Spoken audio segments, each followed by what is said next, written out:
Assalomu alaykum, hurmatli student. Mukammal Telegram bot dasturlash kursini davom etamiz. Bugungi darsimizda Botfezer orqali yangi bot yaratishni va token olishni ko'rib chiqamiz. Demak, Telegram bot nima va Ayogram roli? Telegram nafaqat yozishmalar uchun, balki avtomatik xizmatlarni yaratish uchun ham kuchli platforma.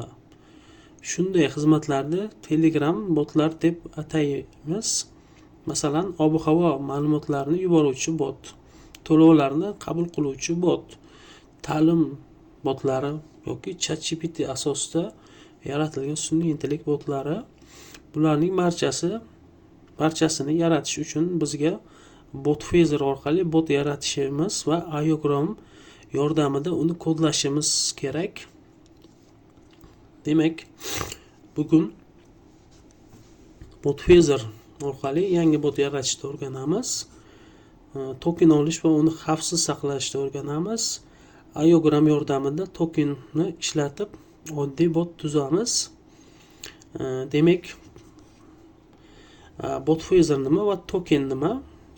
Botfezer Telegramning rasmiy boshqaruv botidir. Uni siz botlar fabrikasi deb o'ylashingiz mumkin. Har bir yangi bot unda yaratiladi. Demak,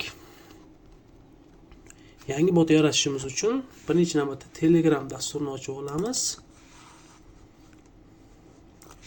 va qidiruvga Botfezer deb yozamiz.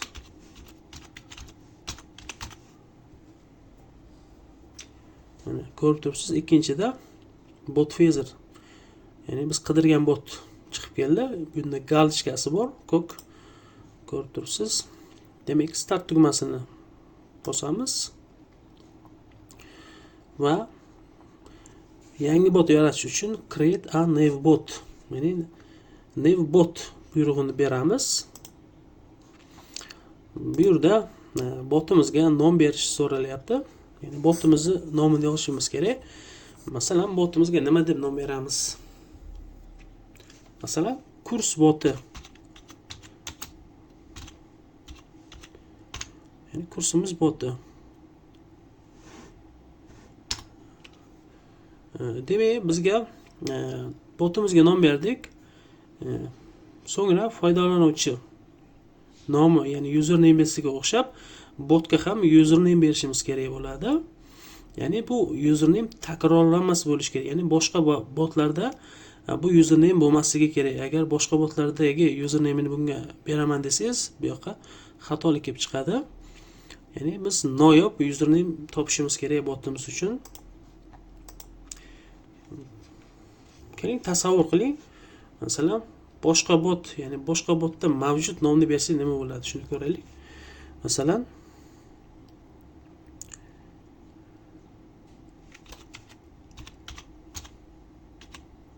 ta'lim bot deb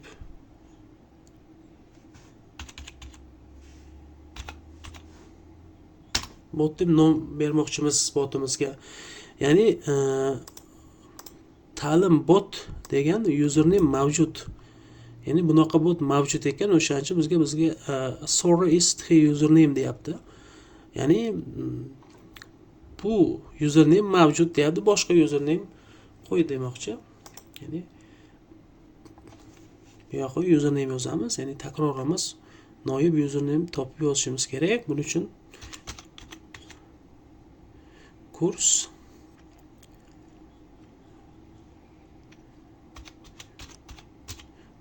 uchun bot. E'tibor bering, bu yerda botimizga nom berganimizda oxirida bot so'zi qatnashishi kerak. Ya'ni oxirida bot so'zini qo'ymasak, xatolik beradi bizga. Albatta, botga username qo'yayotganda oxirida bot so'zi bo'lishi kerak. Shuni qo'yib ko'ramiz.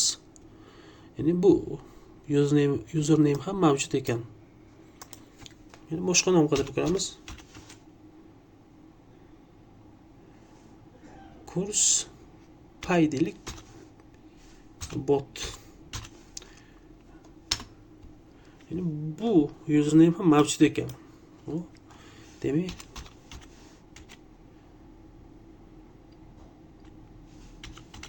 kurs test. Bu ham mavjud ekan.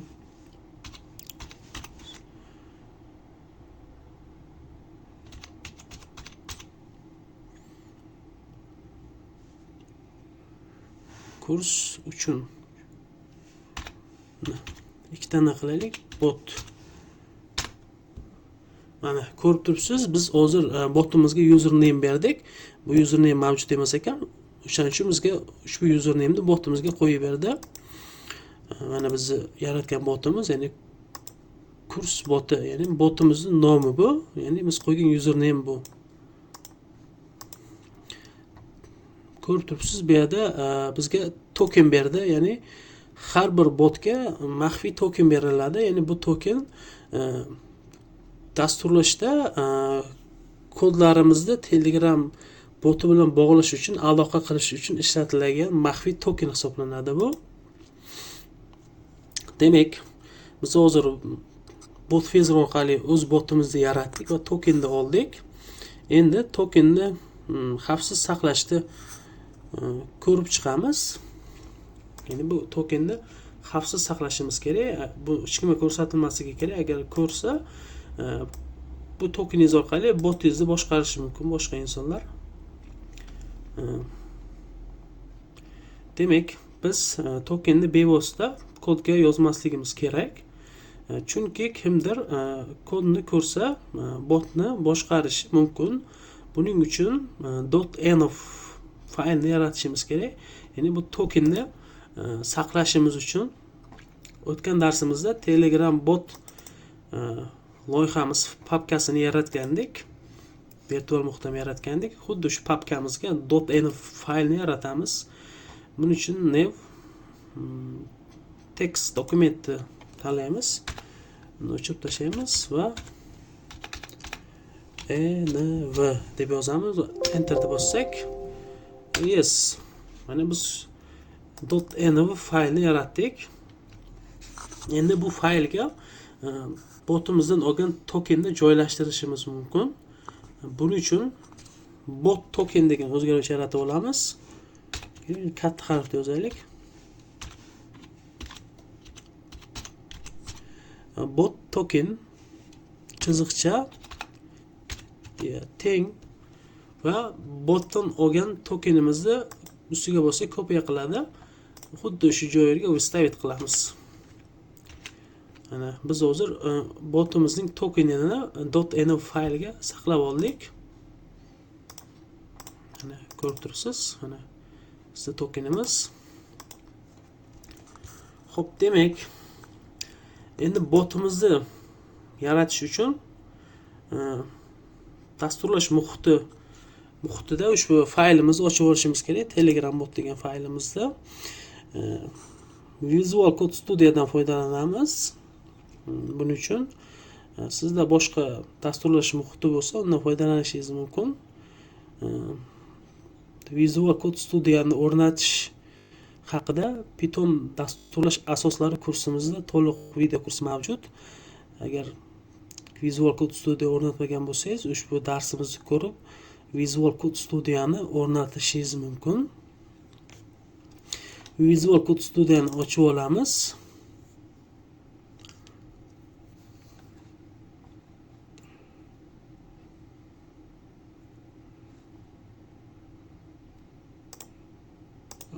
Demak, file open folderga bosamiz. Desktop, yine рабочий stolimizda turibdi. Mana Telegram botimiz. Select folder qilamiz. Demak, biz Telegram botimizning faylini, loyihamizning faylini to'g'ri ochib oldik. Dasturlash muhitida. Endi Python fayl yaratamiz. Masalan, bot.py deb Python fayl yaratamiz. Buning ichida botimizning kodlarini yozamiz. Shuni sal yaqinroq qilaylik, yaxshiroq ko'rish uchun. Xo'p, demak, kod yozishni boshlaymiz. Birinchi navbatda iogramni import qilib olamiz kodimizga. Buning uchun from iogram import bot dispatcher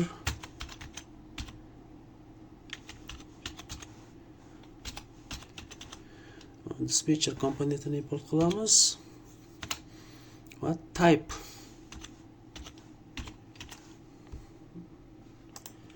demak iogramning asosiy modullarni chaqirdik. Ya'ni bot Telegram bilan aloqa qiladi, ya'ni xabar yuborish, qabul qilish uchun ishlatiladi. Dispatcher komponenti handlerlarni boshqaradi. Ya'ni bot qancha va nima javob berishi kerakligini nima qiladigan funksiya komponent hisoblanadi. Type xabar turi uchun, masalan, matn, foto, tugma va boshqalar o'shani tipini aniqlash uchun ishlatiladi. Hozir bu yerda xato chiqarib turibdi, chunki biz iogramni virtual muhitimizda o'rnatgandik. Keling shu virtual muhitimizni aktivlashtirib olaylik.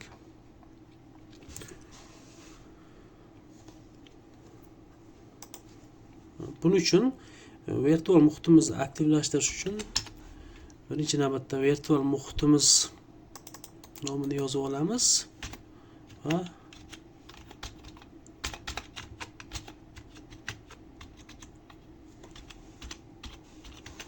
aktivat enter bossak, virtual muhitimiz aktivlashadi.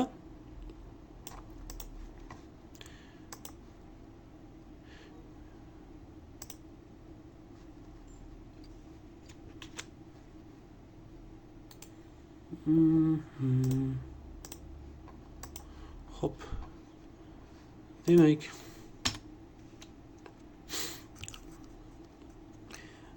.env modulni ham import qilib olamiz.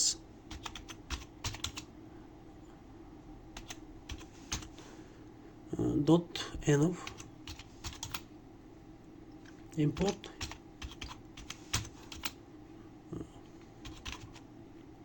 load .env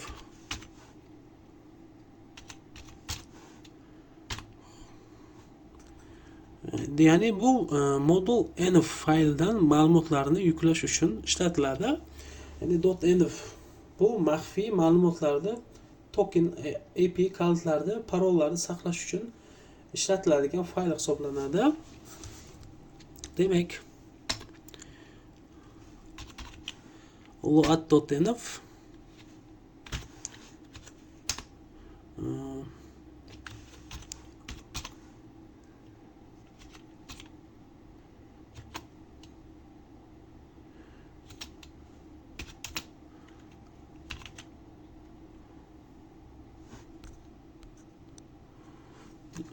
os modulini import qilishimiz kerak edi. Os moduli demak asinxronni ham import qilib qo'yaylik.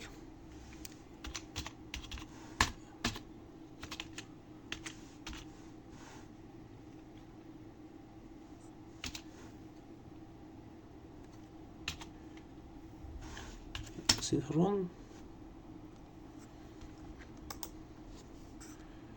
token degan o'zgaruvchi yaratdik va osda getEnv, ya'ni get so'zi o'zi olmoq degan ma'noni beradi. Ya'ni getEnv, ya'ni .env faylimizdan tokenimizni olamiz. Buning uchun .envimizda ya'ni bot token degan o'zgaruvchisiga yaratgandik. Mana o'sha bot token degan o'zgaruvchini yozsak kifoya qiladi. Ya'ni bu tokenimizni olish uchun .env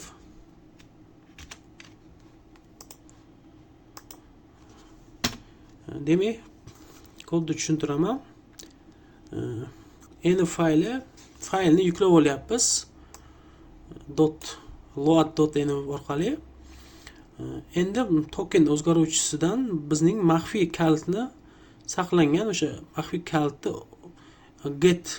get.env orqali .env faylimizdan tokenni olyapmiz. Ya'ni maxfiy tokenimizni olyapmiz. Demak, davom etamiz. Bot degan o'zgaruvchi yaratamiz. Bot komponentini chaqiramiz. Iogram komponenti hisoblanadi bot va token teng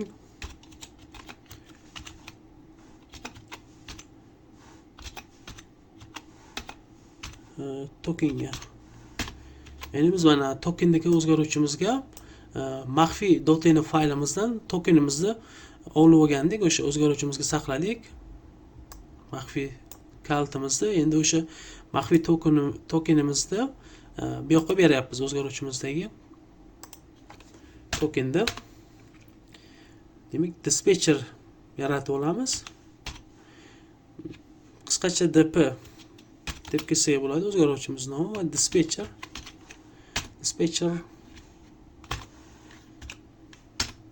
kodni tushuntiraman. Bot bu, ya'ni bot bu Telegram bilan ishlovchi obyekt hisoblanadi. db handlerlarni, xabarlarni boshqaruvchi mexanizm saqlovchi obyekt hisoblanadi. Demak, handler yozishni boshlaymiz.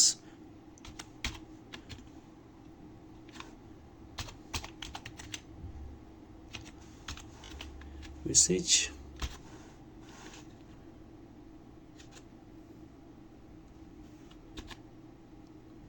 ya'ni bu dp mana bundan olib oldik. Handlerimizni dispatcher asinxron, ya'ni asinxron qilamiz. Def funksiya yaratamiz. Masalan, funksiyamizga nom beramiz. Echobot.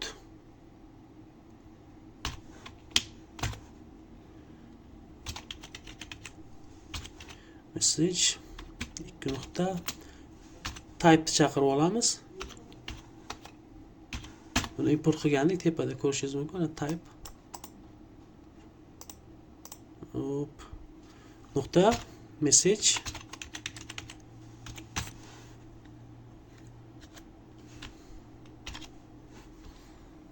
keling shu yergacha bo'lgan. Mana tushuntiray. Demak, message foydalanuvchi yuborgan xabar obyektidir. Message. Xo'p, demak, davom etamiz.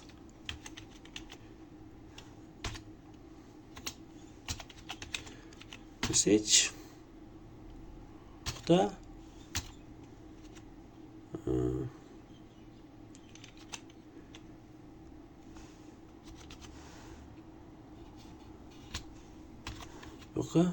xabar yozamiz.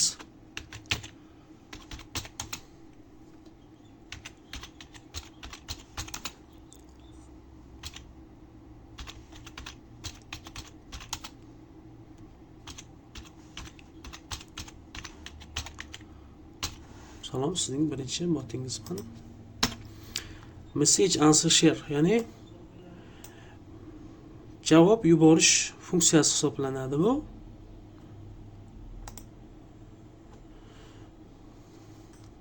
Demak,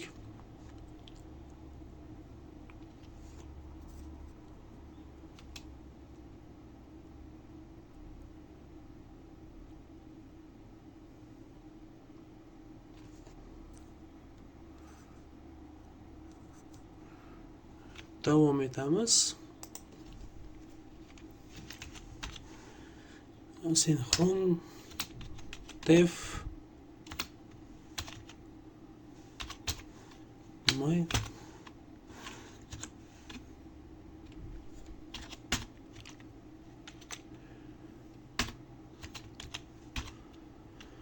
dispatcher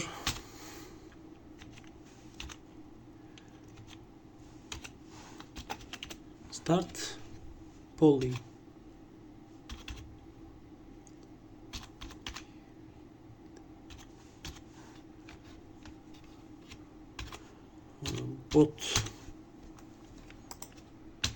Botimizni beramiz.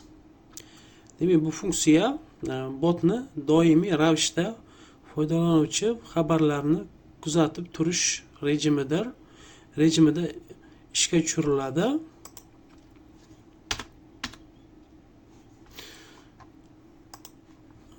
Demak, if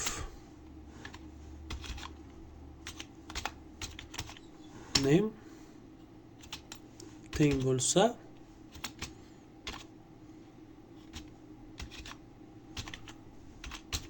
main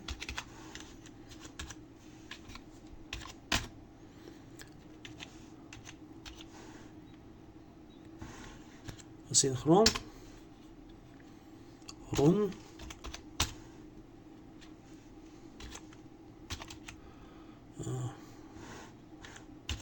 main beramiz. Bu Python standart qismi, ya'ni dastur bevosita ishga tushirilganda main funksiyasini bajaradi. Asinxron run asinxron rejimida botni yuritadi.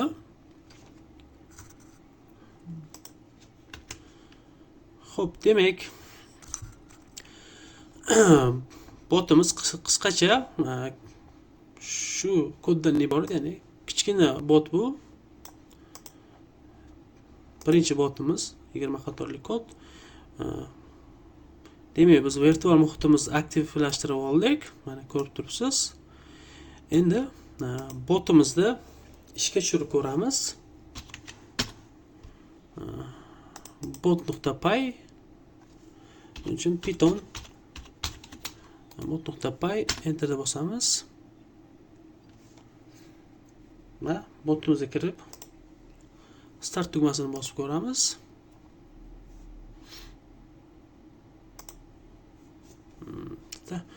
Kodimizda xatolik mavjud ekan.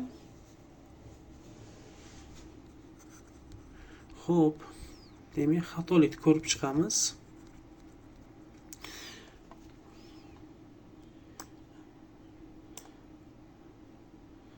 Type'da, ya'ni biz type'da import qilishda xatolikka yo'l qo'yganmiz. Ya'ni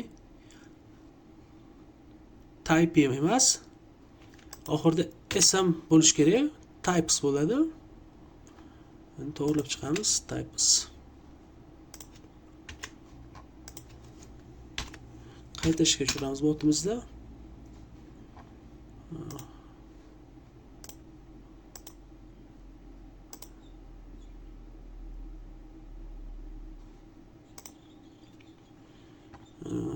No model name .env. Ya'ni .env ham o'rnatishimiz kerak bo'ladi virtual muhitimizga.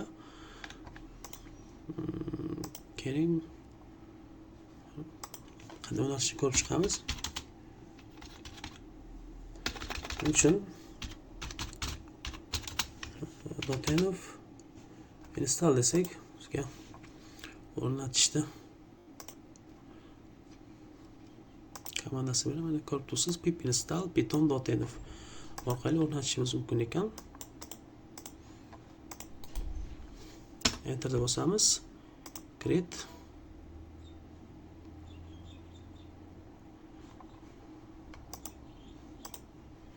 Hop.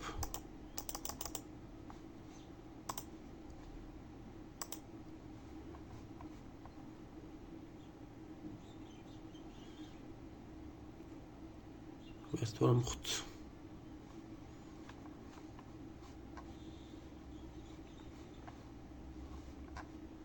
virtual muhitimizga lotenevni ham qo'shdik.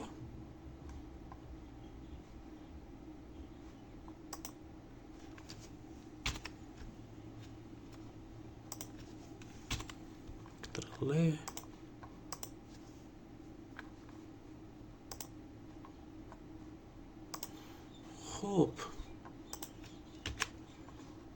Boshqa yerdan ochamiz. Terminal.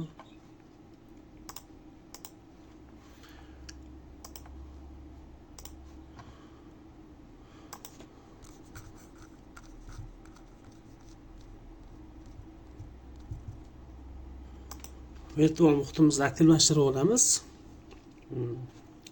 Bunchalar ls komandasini bersangiz, virtual muhitimiz nomi scripts activate enter deb bossak, ko'rib turibsiz, virtual muhitimiz aktivlashdi. Endi botimizni ishga tushiramiz. Home bot.py enter deb bossak, start.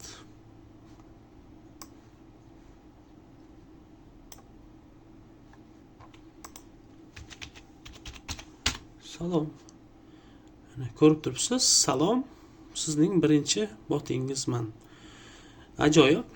Biz birinchi botimizni yaratdik. Ya'ni biz salom so'zini yuborganimizda botimiz biz bilan salomlashyapti.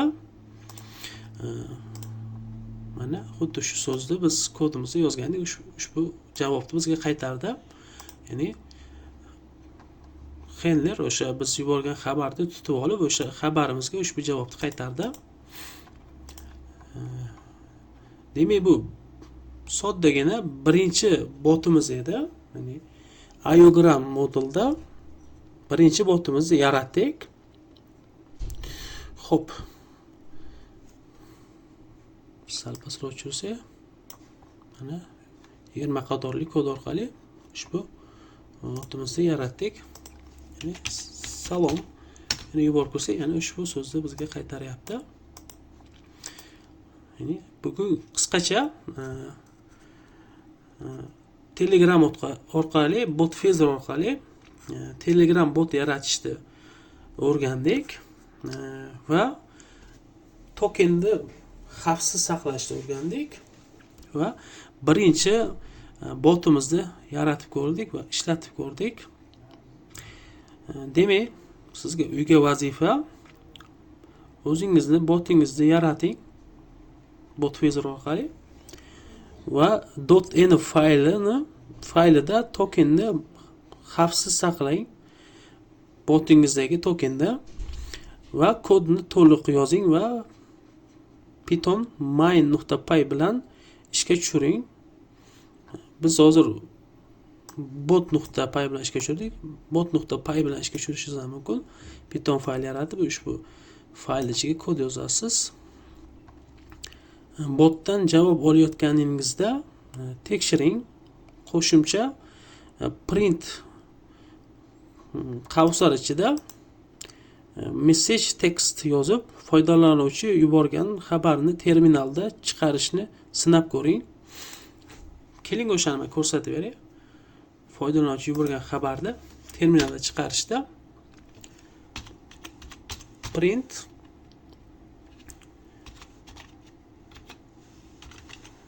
message text. Ya'ni foydalanuvchidan kelgan xabarni tutib olib, biz konsolimizda chiqaramiz hozir. Kodni saqlaymiz.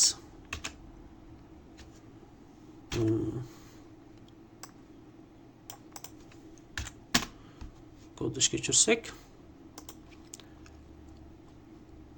start.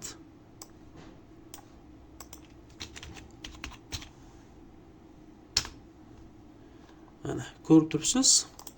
Print funksiyasi orqali foydalanuvchidan kelgan xabarni terminalimizda chiqardik.